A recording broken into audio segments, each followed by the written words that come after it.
Welcome to the last breakfast. Please enjoy the video. You start by making sure Windows recognizes your pad. Install the official drivers and plug the controller directly into USB or the Xbox wireless adapter.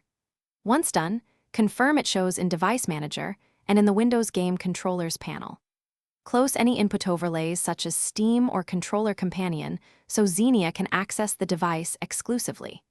You do this because emulator input routing prefers raw X input devices. Eliminating competing layers prevents wrong mappings and dropped inputs before you even open Xenia. Now open Xenia and go straight to its input configuration.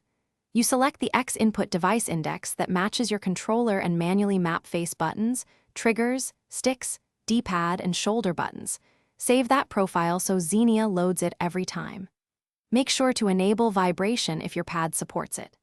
If the controller does not appear, run Xenia as administrator to grant access to raw input devices. Then launch a lightweight game or the emulator's input tester to validate every axis and button response. Finish by launching your target game and checking gameplay for stick drift, trigger behavior, and button latency.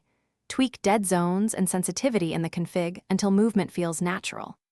If buttons are swapped or some features don't work, reassign controls in the profile or use a small wrapper like X360C only as a last resort, then restart Xenia to apply changes.